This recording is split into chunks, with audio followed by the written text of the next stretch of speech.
streams and river ecosystems depend on this concept of Mauka to Makai flow, mountains to ocean, from the mountains into the estuaries, and even beyond, into the nearshore fisheries and offshore fisheries. This is one integrated system.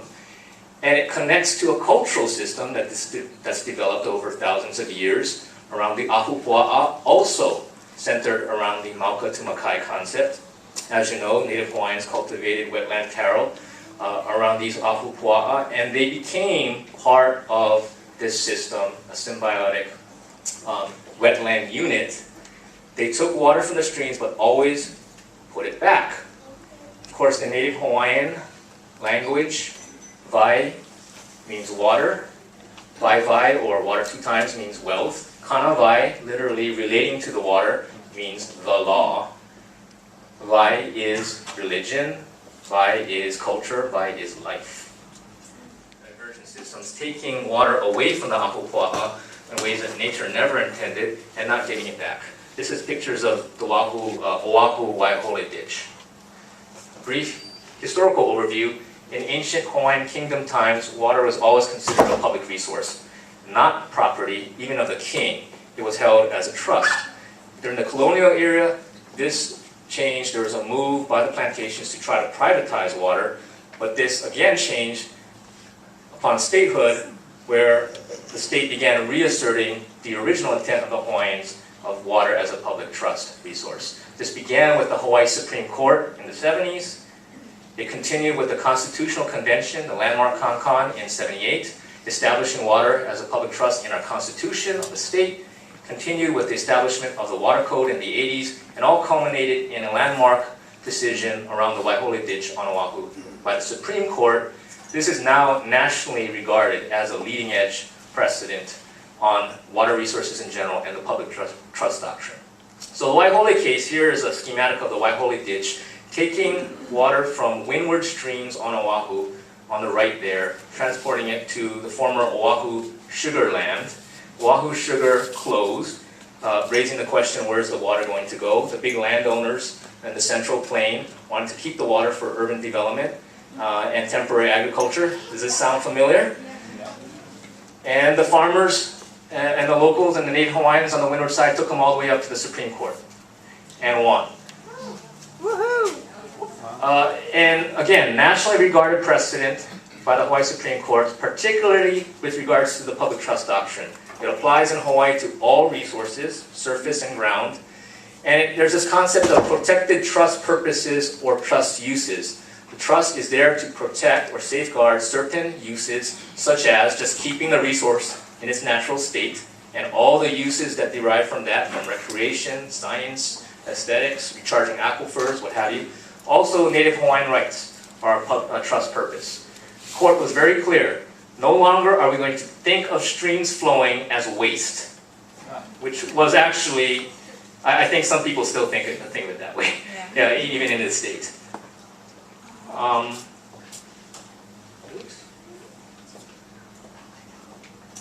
And there's also another ruling in that case, precautionary principle. Even though there's not scientific certainty about the harm to the environment, that doesn't mean we're paralyzed. Rather, we should take affirmative action to protect the environment, even when there's scientific uncertainty, because we want to be precautious. A key point about the public trust also, there is a presumption or default in favor of these trust uses. The burden is on those taking that resource for their own private profit to justify that in light of the public trust. This does not mean that you cannot take water for private commercial purposes. It's not a ban, it's not against such uses, but it does require responsibility. You need to show actual need for efficient conditions and the lack of feasible alternatives to draining streams dry. Okay? So again, what it ain't. It ain't a categorical priority in favor of the environment. It ain't something against farms or depriving agriculture of water.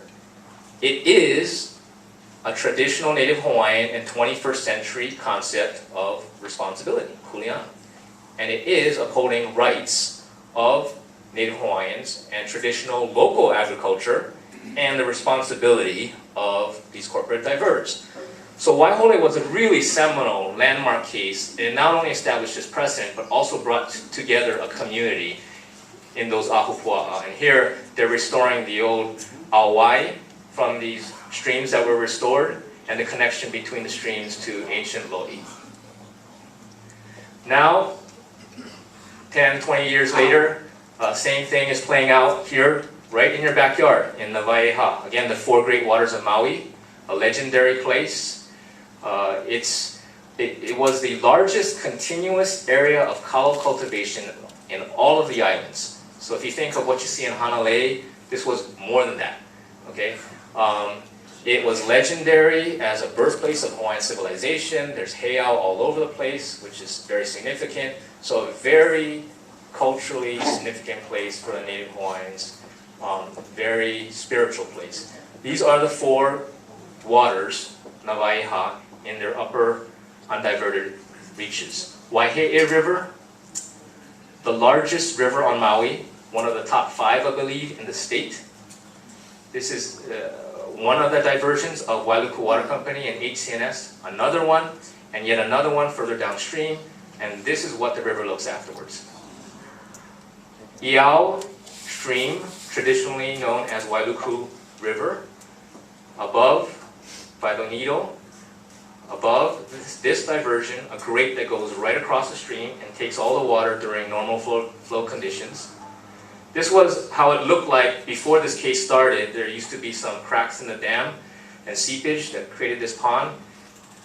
And they just sent bulldozers right in and cemented that up. And this is what it's reduced to. And there's people living in this region that want to farm. And they had the right to water to farm, and yet they're not getting enough. And so that's what this case is about too.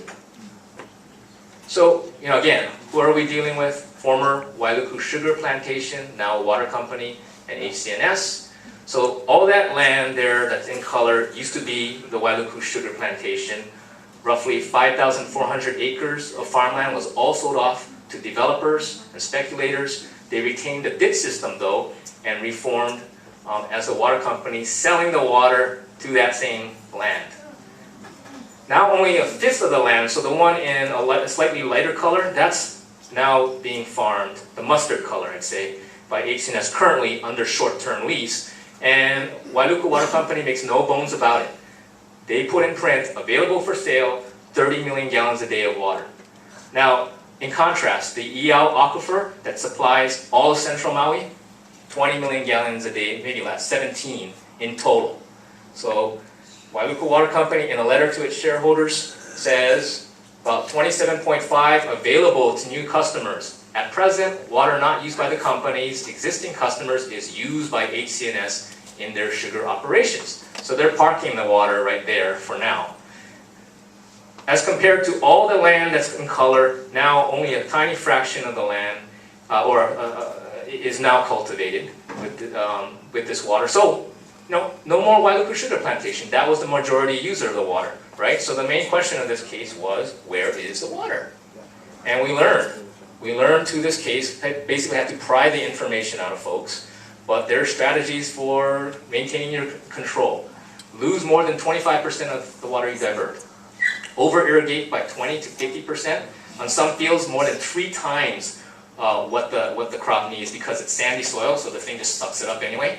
And then avoid using the main historical source, which is your non-potable wells. Instead, use the power that you internally generate by burning the gas to sell the power to Miko for windfall profits. So, I mean, this is a business, but imagine if you had to pay for water and you were showing this to your stockholders, right? So this is what happens when water is cheap or free, or you're dealing in a mindset or paradigm in which water is something you can just treat like your own property. This is something that Wailuku Water Company did while the case was pending, while we were seeking water to be restored as soon as possible, anything. They sent out these water cannons in the middle of the driest part of this island, Malaya, and literally shot these cannons 24/7 into the air over a dry pasture that's slated for development. In the middle of the day, 24/7, I kid you not, through the heat of summer. While the streams go dry, these water cannons are going full blast. But again, this is what happens when water is cheap or free. And what is this about? This is land banking, right? The same acreage that HCNS claims they absolutely need, or else they're going to go out of business. They're slated for development, over 1,000 acres in this portion of the plantation alone. And it's also about water banking, right? You don't care if you lose the water, because in the meantime, you're planning a Waiāhole treatment plant to take 9 MGD, million gallons a day, that they claim is absolutely essential to the plantation, treat it and sell it to the public. So getting into the water business as well. So, who's the hui? Uncle John right here, and Rosemary Dewey in Waiāhole Valley, longtime residents. These folks, young and old, are trying to take control of their own destinies and futures. They're farmers, ladies and gentlemen, trying to farm, trying to continue their culture. And in the words of a former plantation worker, now farmer on Kuleana land, Alfred Santiago, this is about the environment, this is about the economy, because tourists look at the streams. But in the end of the day, it's our identity, and it makes us feel more whole. This is about us. So what's at stake? Of course, the natural resource. Of course, culture, the ways of life. But really, fundamentally, a clash of two paradigms for water. Is water public trust, or is it private property? And a battle over histories, really, the story, and the future. Are we talking about streams as a living legacy for all, including future generations? Or are we talking about water for sale? Are we talking about, literally, what Wailuku Water Company calls agriculture? Or are we talking about agriculture that was developed sustainably over thousands of years? Are we going to fuel the next development on this island, or preserve what makes Hawaii truly special? So just a really quick flyby of this case in the Waiāhole. In April 2009, the hearings officer, after a lengthy trial, proposed to restore about half of the water to the streams. This was a short-lived victory, because A&B and HCNS went on the warpath. And they threatened, literally to the commission's face, that they will close down the plantation and lay off 800 people if you do this. The commission did an about-face and ended up restoring even less water than the plantation advocated. That's the kind of stuff we're dealing with here, folks. And needless to say, the appeal to the Supreme Court is pending. So this is the Waiāhole case all over again. Same political maneuvers, same bogus result before the commission, same appeal to the Supreme Court. And we're crossing our fingers that we reach a similar favorable result. So why are we here again? Because of recent attacks by the Bureau on the water law paradigm and framework. But this has been going on for almost every year since the ink on the Waiāhole decision dried, practically. And the main thrust of these attempts is to make agriculture, or ag on important ag lands, which currently only means HCNS, a protected public trust purpose. Well, that sounds reasonable, right? But if you remember what the public trust was supposed to be about, rights, and then the kuleana, or the responsibility of the diverters, you understand that this is directly contrary to the law. And Waiāhole already makes this very clear. The trust has never been understood to safeguard rights of exclusive use for private commercial gain. This is the nature and definition of the thing, okay?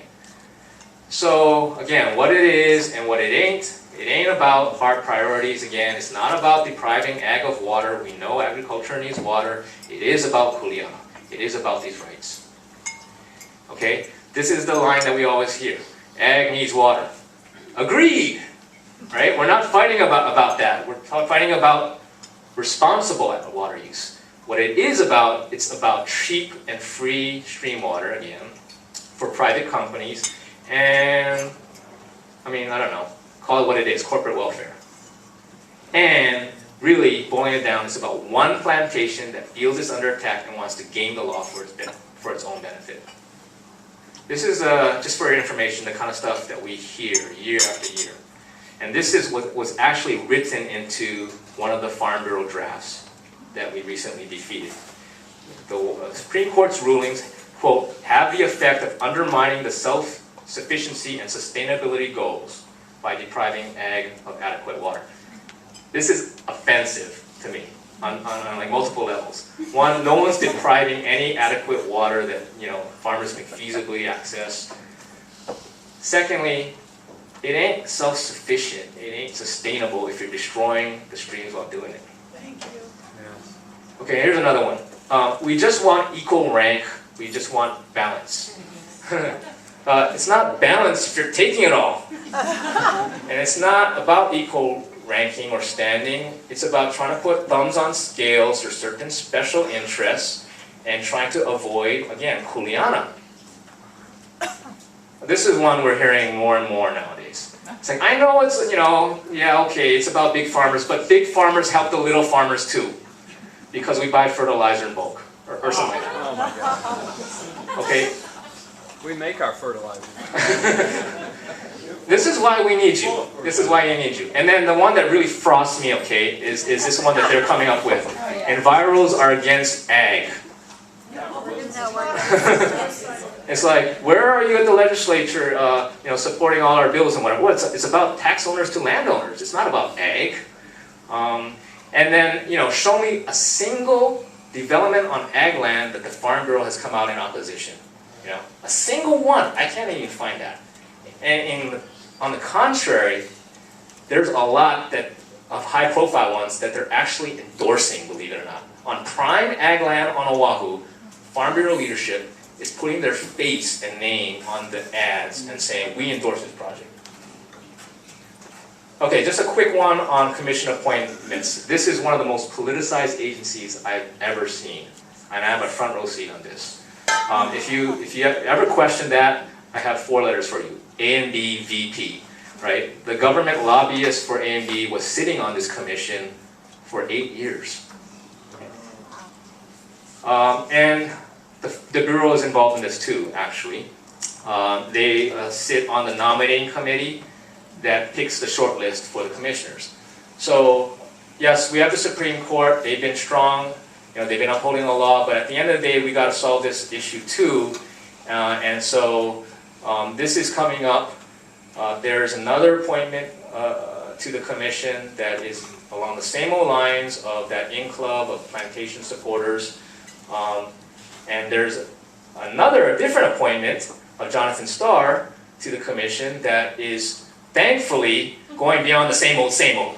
So hopefully we'll get your support on that. Wow, yeah. So, last slide.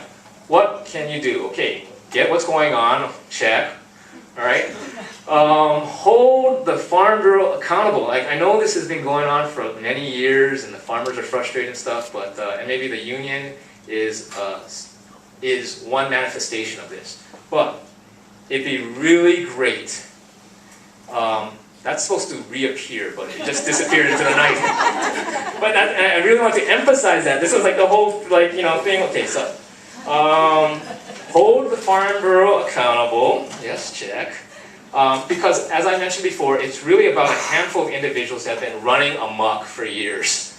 And they say they speak for farmers, and the legislators are lazy. They just assume, yeah, okay, these 2 people say they want this, and so all farmers need it. Okay? They're taking your name in vain, so we got to do something about it. And then speak out as farmers at the legislature or other fora. I heard a lot of scoffing when I said the big farmers help the little farmers or whatever. But, they throw that out there and nobody knows better, and no one's the wiser. And I just want to plug your president here, Glenn Martinez, at the latest hearing. He showed up in person and he gave this just inspiring testimony. Okay, I never met the guy before. I never talked to him in my life. And he just got it. It was unreal. I wish I had videotaped it or I had some kind of record of that. But to me, I just felt the heavens opened up or whatever. And this is a potential game changer, folks. If we have farmers calling BS or whatever and saying, we actually farm and this is not what we need, okay? Like Charlie Raccoon, Waiāhole taro farmer for lifetime of farming. He testifies on this stuff, takes a day off from his farm, and he's like, I don't need these tax credits for landowners, to help me out. You want to help farmers? Give me health insurance. Right? So, I mean, this is what we're up against here, and that's why it's such a potential game changer to mobilize actual farmers to stand up for what is right. Right on. Okay. So, big picture, let's stop the farmer, quote-unquote farmer catering to just the big landowners. It's bigger than just that. And let's try to move beyond our traditional, unsustainable, colonial, narrow view of quote-unquote ag, right? Right. Okay. So that's it. I'm available for any questions. I also would appreciate it if Uncle John could give a word.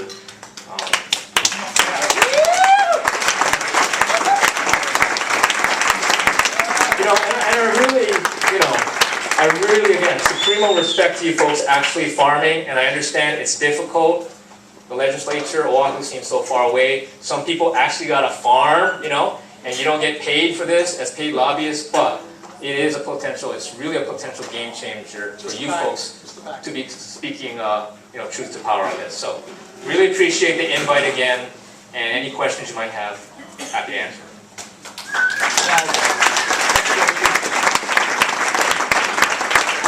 Without Maui tomorrow and Earth Justice input and help, there's no way we could be where we are. As I keep mentioning, we filed a petition June 25th, 2004 to amend the industry standards in 4 streams, and here we are. What year is this? 12? How many years have been at it? 8? I'm getting older. I've got a walking stick now.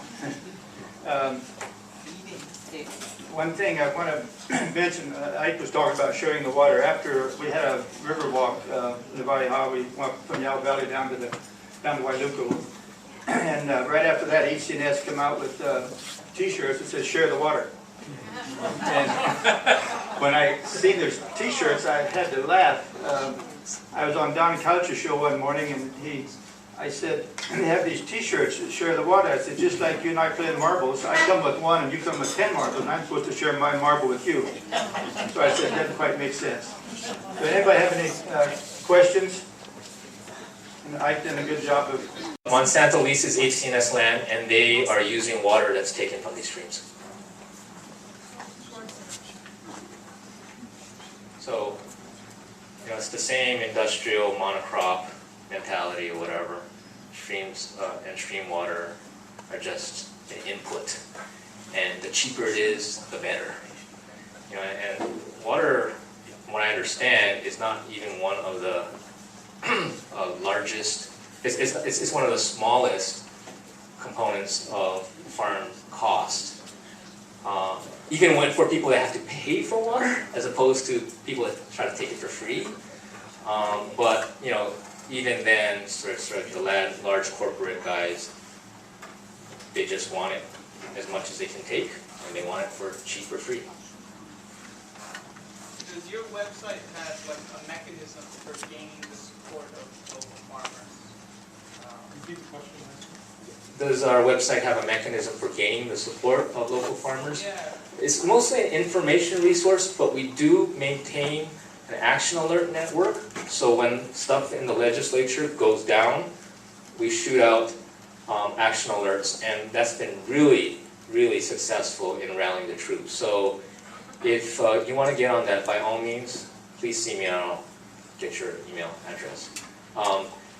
We were actually successful in educating the legislature to such a degree that they didn't even want to touch the thing for a couple years. They said, we kind of like trained them like padlogging, like, don't touch the water code. Okay, that's something you don't want to go there. But the Farm Bureau leadership, and again, we're talking about 2 people from Maui, no names, but you can imagine who these people are. They're so insistent, and they just don't get it. I mean, I talked to them like, we support farming. There's so much out there that you can do to promote the business and promote the practice. Why this? Why waste your time on this? But they're really basically catering not just to the big landowners, but to one big landowner. And one of them works for AB, for HNS. And How do they get in that? What are their names? you can ask your leadership, whatever, you know. But it's not a mystery. These folks have been running roughshod for years and years, using the Farm Bureau as the platform, and taking, all of your folks' name in vain as farmers. Farm Bureau, is that an elected office or is that an appointment? Again, maybe you want to ask your leadership on that. But I'm glad you folks are asking this question. I am really glad, because again, running amok for many, many years, and I'm finally glad to see an alternate voice arising. Thank you.